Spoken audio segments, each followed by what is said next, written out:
de duas grandes empresas de moda acusadas de usar mão de obra escrava. Agora no Jornal da Assembleia.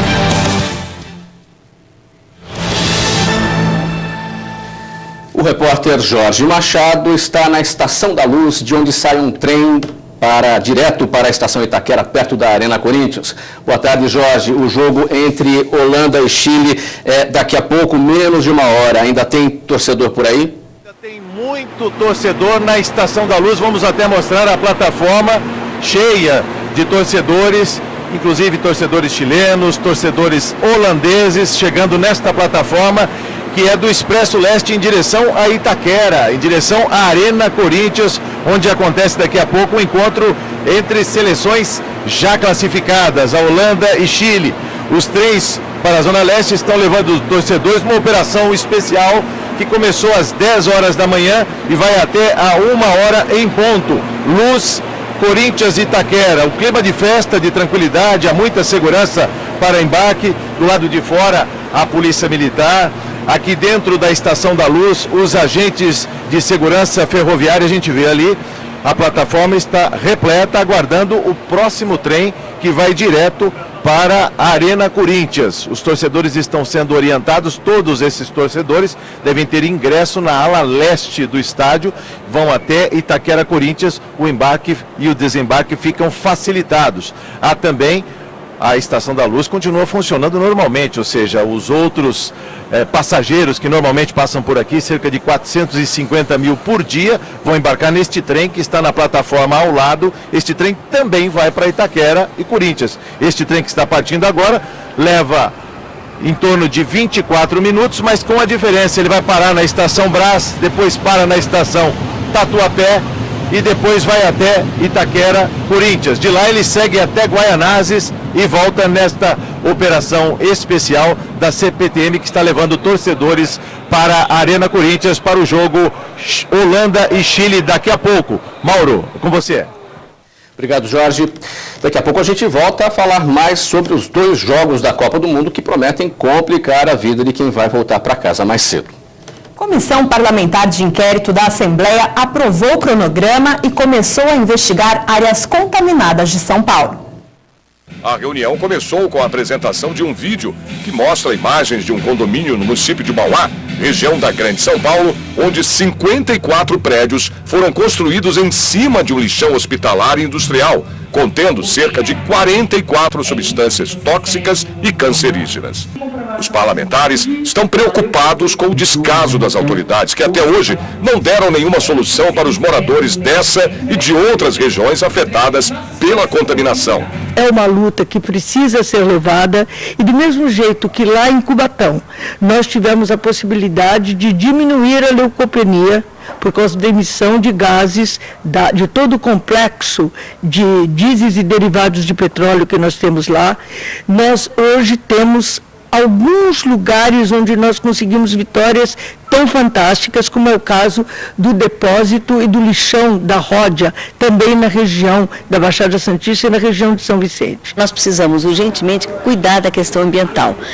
Não só as empresas, mas também o poder público municipal, junto com as empresas que fizeram aqueles imóveis, poder fazer uma mudança dessas famílias o mais urgente possível, remunerá-las, pagar aquilo que é de direito que elas pagaram. Mas o imóvel de cada uma delas foi construído em cima de um lixão que é contaminado, que contrai doenças e, pior que isso, tira vidas. Então, essa CPI é exatamente nessa direção, com a deputada Vanessa Damo, para que a gente possa, não só em Mauá, mas em todo o estado de São Paulo, assim como eu sou de Campinas, e nós temos problemas com Paulínia também. A presidente da CPI das áreas contaminadas, deputada Vanessa Damo, falou de sua preocupação com as famílias não só de Mauá, como também da situação do Shopping Center Norte e da Zacnache, no bairro do Carandiru.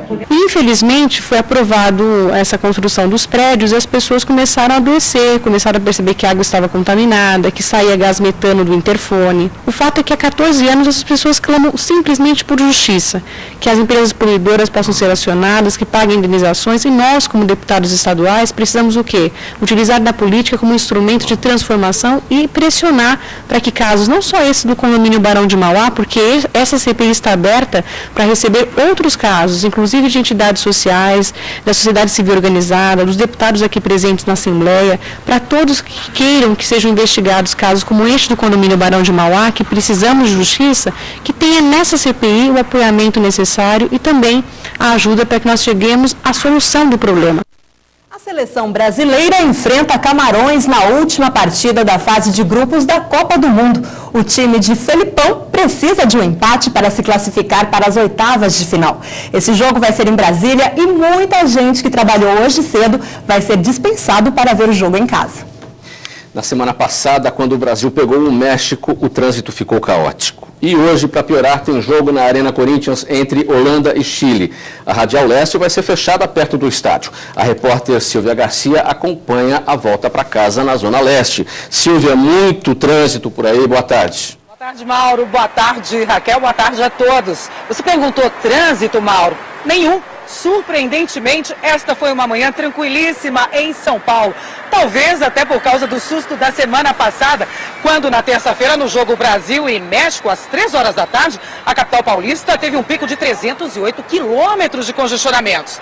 Agora vocês veem ao vivo aí imagens da Radial Leste, o principal corredor que liga a Zona Leste até o centro da capital, e o trânsito flui normalmente, tranquilamente. A gente já consegue avistar ali a faixa adicional, normalmente colocada às 5 da tarde, quando então os moradores da Zona Leste saem do centro e voltam para o bairro. Dessa vez ela já está aqui desde as 11 horas da manhã. Ainda não tem carro circulando por ela, mas enfim, desde as 11 da manhã ela já está preparada. Trânsito mesmo, Mauro e Raquel, foi aqui na estação do metrô Tatuapé, na Zona Leste. Normalmente ela está acostumada a receber mais de 1 milhão de pessoas por dia. Hoje foi abaixo do normal, 30% abaixo, só 700 mil paulistanos passaram por aqui. Mas o que teve de gente parada nas bilheterias com camiseta vermelha e laranja, olha, passou muita gente festejando, torcendo, até porque hoje São Paulo recebe um outro jogo pela primeira fase da Copa do Mundo, que é Chile e Holanda, que é daqui a pouquinho, a 1 hora da tarde. O metrô funciona hoje até a meia-noite normalmente e eles esperam sim um pico na volta, na hora em que acabar o jogo do Brasil por volta de 7, 8 horas da noite.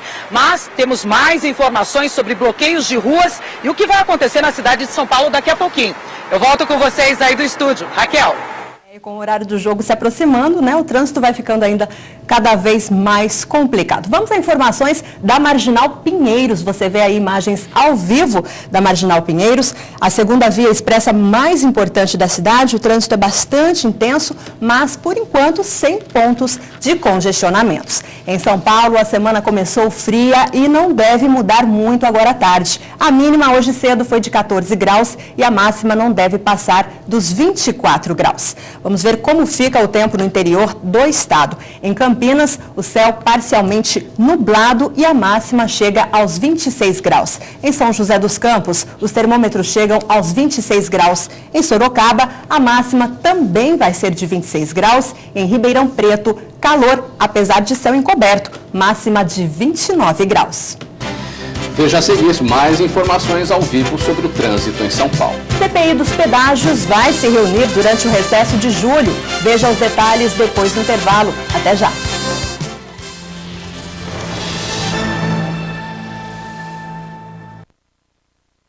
Em épocas de calor intenso, com sensação térmica acima dos 40 graus, todo cuidado é pouco para evitar a desidratação, que ocorre quando a concentração de água, sais minerais e líquidos orgânicos do corpo está em baixa. A desidratação provoca cansaço, dores de cabeça, dificuldade de concentração e pode afetar perigosamente os sistemas renal, respiratório e também o digestivo. Por isso, cuide da sua hidratação com alguns alimentos como frutas com maior teor de água, como abacaxi, melancia e melão, por exemplo. Atenção redobrada com os idosos e as crianças. Use roupas leves e evite a exposição direta ao sol nos dias muito quentes. Não pratique atividades físicas ao ar livre entre 10 da manhã e 4 da tarde. E claro, beba bastante água.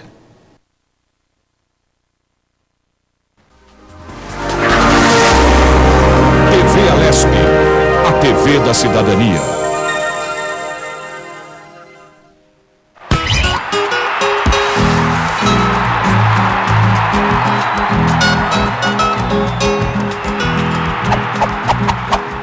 Na Copa do Mundo de 1962, o Brasil conseguiu seu segundo título com Garrincha como a grande estrela, fazendo gols de cabeça e também de perna esquerda, e ainda jogando com febre a final, especialmente após Pelé ter se machucado no segundo jogo e estar impossibilitado de jogar pelo resto da Copa do Mundo. Na Copa do Mundo de 66, a preparação do time foi afetada por influências políticas. Todos os grandes clubes do futebol brasileiro queriam seus jogadores incluídos na equipe brasileira para lhes dar mais exposição. Nos meses finais da preparação, o técnico Vicente Feola estava trabalhando com 46 jogadores, na qual apenas 22 iriam para a Inglaterra. Isso causou muitas disputas internas e pressão psicológica.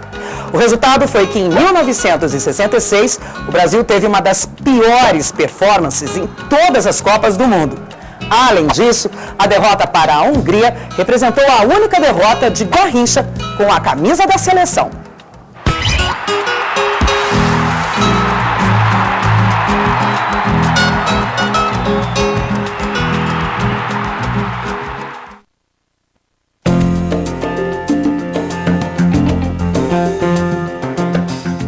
Ao ser eleito pelo voto popular, o deputado estadual assume um mandato de 4 anos. Nesse período, participa de sessões plenárias e dos trabalhos das comissões. Também atende eleitores, encaminha seus pedidos às secretarias do Estado e apresenta em plenário os assuntos de interesse do segmento social ou da região que o elegeu. Faz parte do trabalho do deputado ouvir a opinião dos grupos organizados que reivindicam a colocação de temas específicos em pauta. Para isso, recebe em seu gabinete trabalhadores, dirigentes sindicais, lideranças de várias comunidades e entidades representativas. Cabe também ao parlamentar da Assembleia atuar na fiscalização contábil, financeira, orçamentária, operacional e patrimonial do Estado.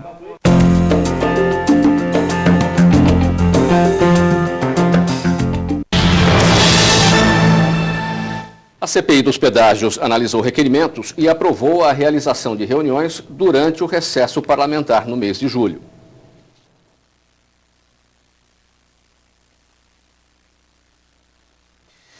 A repórter Silvia Garcia está no metrô Tatuapé e acompanha a volta para casa do trabalhador que foi dispensado mais cedo para assistir o jogo entre Brasil e Camarões. Daqui a pouco nós vamos até a estação Tatuapé para falar com a repórter Silvia Garcia. Pacientes da rede estadual de saúde podem ter acesso ao tratamento hiperbárico feito à base de oxigênio pressurizado. Um projeto de lei do deputado Ed Thomas, do PSB, já aprovado na Assembleia, mas ainda não sancionado pelo governador, prevê a parceria com clínicas para garantir o atendimento. Vamos ver como fica o trânsito em São Paulo. Você vê aí imagens ao vivo da Marginal Tietê. Trânsito bastante intenso ali na região, mas fluindo normalmente, tanto na pista expressa, como também nas pistas central e também local. Veja como fica o tempo no interior e também no litoral do estado daqui a pouquinho. Vamos para o intervalo, daqui a pouquinho a gente volta com o Jornal da Assembleia. Não importa...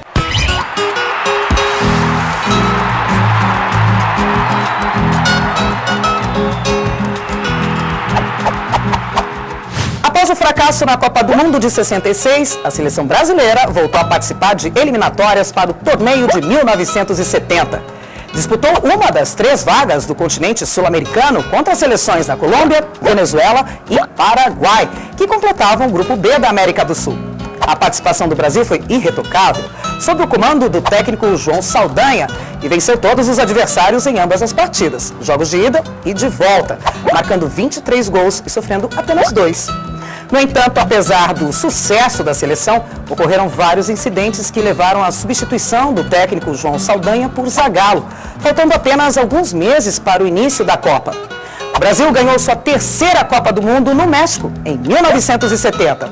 Naquela ocasião, colocou em campo um time dos sonhos, com Pelé em sua última edição de Copa do Mundo, Carlos Alberto Torres, Jairzinho, Tostão, Gerson, Piazza, Clodoaldo e Rivelino.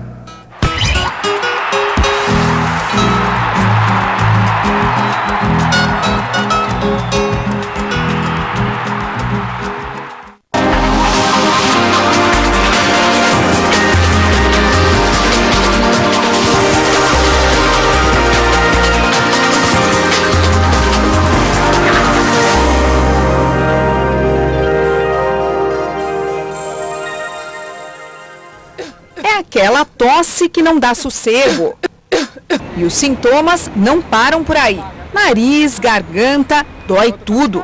E quem é paciente perde a paciência fácil.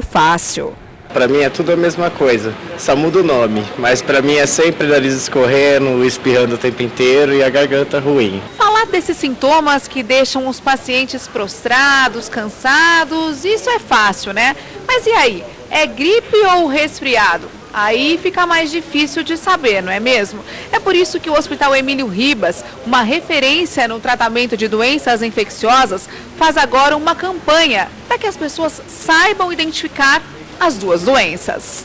Geralmente quando a gente começa com sintomas, a gente já fala, é uma gripe. Mas não sabe, né, diferenciar se é um resfriado ou se realmente é uma gripe. Na verdade, já tomo um resfenol, antigripal, alguma coisa assim, porque os sintomas são, acho, mais ou menos parecidos, né, um mal-estar no corpo. Então, eu combato os sintomas e sozinha mesmo, e é isso. A gripe chega de repente e vem forte, trazendo a febre e a tosse seca.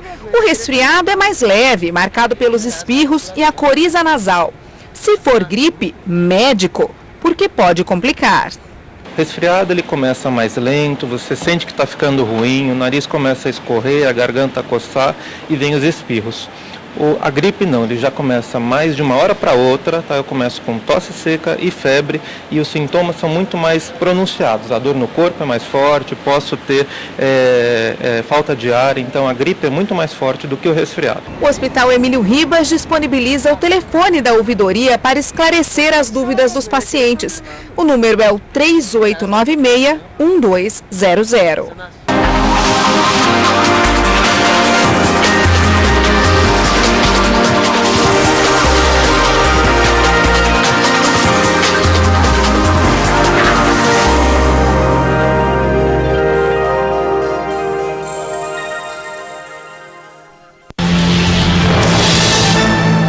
Agora sim, a gente fala ao vivo com a repórter Silvia Garcia, que está no metrô Tatuapé e acompanha a volta para casa do trabalhador que já foi dispensado mais cedo para assistir o jogo entre Brasil e Camarões. Silvia, o jogo é às 5 da tarde, né? O jogo é às 5 da tarde. Será que vai ter gente que não vai chegar a tempo por causa do trânsito? Olha, Mauro, no que depender da cidade de São Paulo, todo mundo vai chegar em casa para assistir ao jogo, sim. O Douglas está aqui do meu lado, eu fiz ele parar rapidamente, porque ele já estava indo para casa dispensado do trabalho. Chega em casa a tempo, Douglas? Olha, eu acredito que sim, embora seja um pouco complicado no momento que estamos aí, muita folia da Copa, né? Muita folia da Copa. Acredito que dá para chegar a tempo, conforme a semana passada. Se bem que não é nem 1 da tarde, o jogo é só às 5. Mas tá uma loucura total, viu? Como é que foi terça passada? Deu tempo? Terça passada foi tranquilo, deu tempo, mas sempre aquela folia de todo o pessoal, né? Muito trânsito. Não adianta, né? Não adianta. Então qual o placar de logo mais às 5 da tarde, Brasil e Camarões? Acho que vai dar 1-0, viu, para Brasil. Brasil. Opa, obrigada, querido. Pode ir, senão te atrasa ainda mais, né? Te atrasa ainda mais. Agora, na verdade, São Paulo se mobilizou e se movimentou completamente para que não acontecesse aquele caos que São Paulo viveu terça-feira passada. Primeiramente, rodízio hoje é de 7 da manhã até as 8 da noite. Placas final 1 e 2, então cuidado quem for sair de carro aí não tomar uma multa bem no dia do Jogo do Brasil, não é mesmo? Algumas repartições públicas também não abriram. E mais profissionais do CET foram colocados nas ruas, até para ajudar a sinalizar os motoristas. Algumas vias também estarão fechadas. Atenção, paulistanos, Vila Madalena, Anhangabaú e algumas regiões aqui da Zona Leste, próximo ao Itaquerão, estarão interditadas. Mas, por enquanto, Mauro e Raquel, tá tudo tranquilo. O paulistano deve chegar em casa sem o menor problema para assistir ao jogo às 5 horas da tarde. Eu volto com vocês.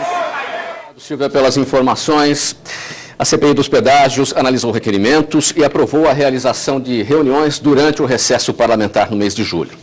O debate da CPI, presidida pelo deputado Bruno Covas do PSDB, foi focado nos termos aditivos do contrato entre o governo do estado de São Paulo e as concessionárias realizados em 2006. Segundo os proponentes da CPI, baseados em estudos do próprio governo, estes aditivos que prorrogaram prazos de concessões teriam gerado ganhos indevidos para as concessionárias de R$ 2 bilhões. O próprio governo do estado teria ingressado com ação para requerer ressarcimento. Os números dos processos judiciais foram apresentados na reunião. O pedido havia sido feito pela bancada petista. O vice-presidente da CPI, deputado Antônio Mentor, do PT, também comentou os pedidos de vista da base governista. A informação preliminar que nós obtivemos é que pelo menos 2 dos 3 foram impetrados depois da instalação da CPI e depois que a CPI cobrou uma atitude do governador. Portanto, esse é mais um dado, né? Mais uma alavanca da CPI em obter atitudes do governo do estado de São Paulo para que essas questões possam ser resolvidas em benefício do povo paulista e daqueles que pagam a tarifa nos pedágios, essas tarifas exorbitantes. O relator da comissão, deputado Davi Zaia, do PPS, ressaltou que a chegada de informações deve impossibilitar o andamento dos trabalhos, além da aprovação de reuniões da CPI dos pedágios durante o recesso parlamentar no mês de julho. Nós já recebemos várias respostas e requerimentos de informações que foram apresentados à Artesp.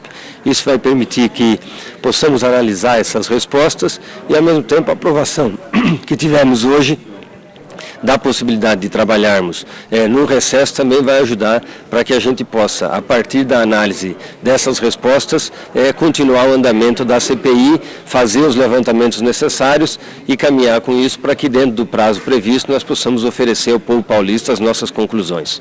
Vamos a mais informações do trânsito em São Paulo. Você vê aí imagens ao vivo da Avenida Paulista, maior centro financeiro da cidade de São Paulo. O trânsito é bastante intenso, um pouco mais tranquilo para o motorista que segue no sentido Paraíso e um pouquinho mais complicado para o motorista que segue no sentido Consolação. Veja como fica a previsão do tempo no interior e também no litoral do estado hoje. Em Santos, céu parcialmente nublado e a máxima não passa dos 23 graus. Em São José do Rio Preto, a segunda-feira vai ser mais quente, máxima prevista é de 28 graus. Em Mogi das Cruzes, céu encoberto e a máxima fica nos 24 graus. E em Piracicaba, mesmo com o tempo fechado, os termômetros chegam aos 27 graus. Você vai ver depois do intervalo. O trabalhador volta mais cedo para casa para ver o jogo e o trânsito fica muito complicado. A CPI do trabalho escravo houve representantes de empresas de moda acusadas de usar mão de obra escrava. A gente volta já.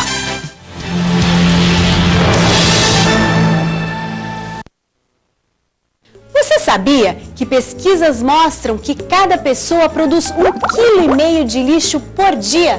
Para jogar limpo com as nossas cidades, não podemos jogar este lixo nas ruas. Quem atira papéis, embalagens e outros detritos no chão ajuda a entupir bueiros e bocas de lobo, provocando alagamentos em época de chuvas fortes. Isso também pode ocasionar a saída de ratos e outros animais do esgoto, facilitando a transmissão de doenças como a leptospirose. Procure sempre utilizar lixeiras nas ruas e nos ônibus. Não jogue sujo com a sua cidade. Lixo é sempre no lixo.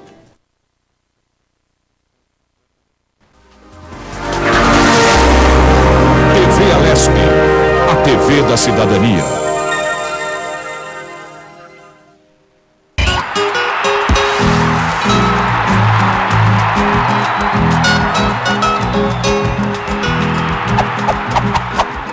Aqui no SP na Copa, você acompanha como era o uniforme da nossa seleção. Por exemplo, olha só este aqui, que foi utilizado durante 10 anos pela seleção, de 1939 até 1949.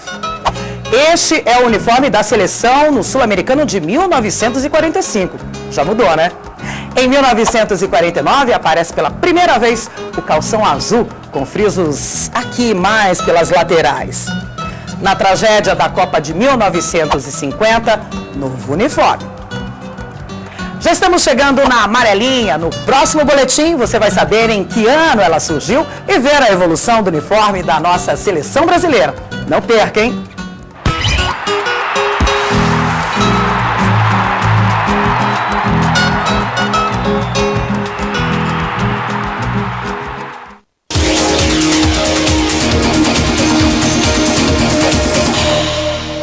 O parlamento deve receber do governo o orçamento do Estado até 30 de setembro do ano anterior à vigência.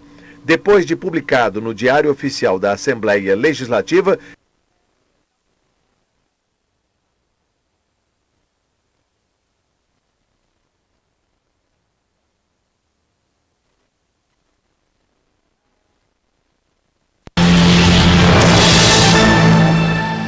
Daqui a pouco tem jogo na Arena Corinthians entre Holanda e Chile. A prefeitura fechou a Radial Leste, a principal via de acesso ao estádio. A melhor opção é o trem expresso da Copa que sai da Estação da Luz. E de lá fala ao vivo o repórter Jorge Machado. Jorge, chilenos e holandeses estão animados por aí? Muita animação entre as torcidas chilenas e holandesas. A torcida do Chile, visivelmente maior e mais barulhenta. Também a torcida holandesa, bastante festiva. Mas é um jogo de 3 torcidas. Na verdade, a gente pode ver na plataforma a quantidade de camisas amarelas. A grande torcida, na verdade, é a torcida brasileira. Os torcedores com bandeiras, com camisas amarelas da seleção brasileira que estão indo para Itaquera acompanhar o jogo entre Holanda e Chile, que acontece no padrão FIFA a partir das 13 horas em ponto. A torcida do Chile embarcou no último trem, na verdade, a torcida da Holanda e do Chile embarcaram, as duas torcidas embarcaram no trem, o último trem da Copa, às 12h24. Esses trens que estão agora parados nas plataformas vão acompanhar o sistema normal de operação da CPTM. Eles vão parar no Brás, depois vão parar em Itaquera e depois vão até a Brás, Tatuapé, Itaquera e depois seguem até Guaianazes. É bom lembrar que não tem filas para embarque, as bilheterias, as 3 bilheterias estão abertas. O passageiro, há uma recomendação da CPTM que o passageiro compre também o bilhete de volta, para que não haja filas em Itaquera no retorno do jogo Holanda e Chile. A CPTM também já preparou um esquema especial, na verdade, para o jogo do Brasil. Além do jogo Holanda e Chile, CPTM tem uma operação especial para o trabalhador que vai para casa assistir o jogo do Brasil às 17 horas, Brasil e Camarões. O rush da tarde foi antecipado e o intervalo entre trens vai ser de 4 minutos. Mauro. Raquel. Ok, obrigado pelas informações, Jorge. A CPI do Trabalho Escravo ouviu aqui na Assembleia Legislativa representantes de 2 grandes empresas de moda denunciadas por utilizar mão de obra escrava em São Paulo. A CPI ouviu o diretor de Relações Institucionais das lojas Marisa, Ricardo Ribeiro, e também a representante da grife M-Officer, Rosicler Fernandes Gomes. As 2 empresas já foram denunciadas e flagradas utilizando mão de obra escrava. As condições análogas aos escravos são previstas no artigo 149 do Código Penal brasileiro, né? E o Código Penal ele é claro, a lei ela é clara. São condições análogas, parecidas, semelhantes à de escravidão, né? Ocorrência de trabalho forçado, ou seja, o trabalhador trabalhar contra a sua vontade, né? A ocorrência de servidão por dívida, ou seja, esse trabalhador purgar a dívida com o seu próprio trabalho, geralmente dívidas de viagem. Outra condição análoga de escravo, muito comumente observada, condições degradantes de trabalho. Esse trabalhador está um degrau abaixo do nível de dignidade, né? Não há respeito à dignidade desse trabalhador, né? E, por fim, jornada exaustiva de trabalho, também é uma condição análoga de escravo. Esses casos acontecem tanto com trabalhadores vindos de outros países, como Bolívia, Peru e Paraguai, quanto com os que chegam de outros estados brasileiros. O representante das lojas Marisa explicou aos deputados que a marca terceiriza a contratação de pessoas e que são essas empresas que não cumprem a lei. A partir do momento, né, que é feita uma denúncia, né, contra uma grande marca, uma grande loja, uma grande empresa, e que seus representantes vêm aqui à CPI convocados e sempre colocam, né, a responsabilidade numa outra empresa, enfim, de auditoria, e fica parecendo que basta resolver isso. Eu coloco uma empresa de auditoria que vai cuidar lá da confecção e eu me isento de qualquer responsabilidade. Então eu não acho justo. Quando você descobre que dentro da cidade de São Paulo existem inúmeras oficinas aí, inclusive usando, né, o povo latino de uma forma ruim, né, fazendo com que eles paguem dívidas de passaporte, de coiote, enfim, é uma complexidade muito ruim e que essas pessoas estão sendo praticamente que sacrificadas.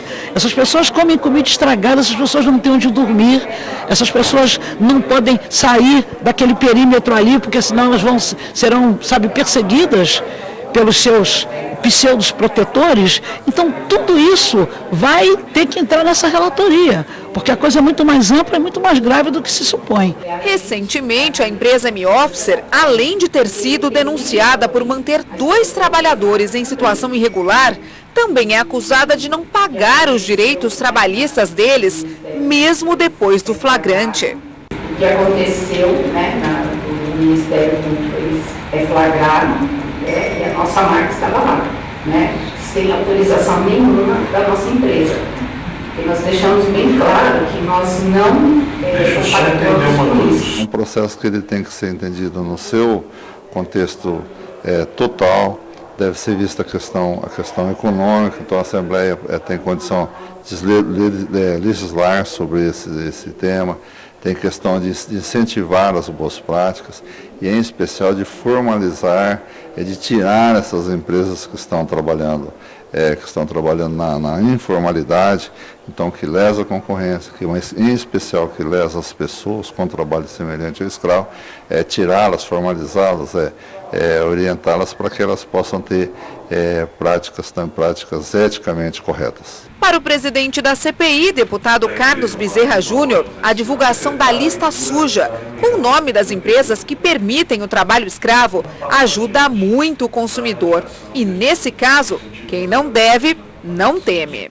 A lista suja é hoje o principal instrumento no país para se dar transparência, especialmente para o cidadão, para o consumidor, na hora em que ele vai escolher o produto que ele vai comprar. Para que ele, ao olhar a lista suja, ele tenha o direito de escolher entre um produto que foi contaminado na sua cadeia produtiva, na sua cadeia de produção, com a exploração do trabalho escravo, e outro que não. E o que nos chamou a atenção aqui hoje, aliás, me parece um comportamento e um discurso bastante repetitivo, que vem se repetindo aqui na CPI, é qual? Grandes empresas, grandes marcas, grandes grifes, depois de serem flagradas com a exploração do trabalho escravo, fazem grandes investimentos em campanhas de marketing, tentando se isentar do problema, tentando se livrar do problema e tentando mostrar medidas modernizadoras, isso para o cidadão e à luz dos holofotes.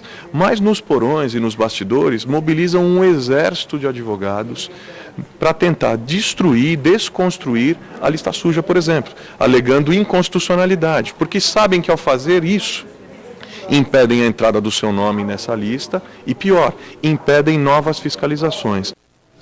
O Jornal da Assembleia fica por aqui. A gente volta amanhã ao meio-dia. Parabéns à cidade de Jacupiranga, que faz aniversário hoje. Uma boa tarde para você e até amanhã. Até amanhã e boa sorte para a nossa seleção hoje.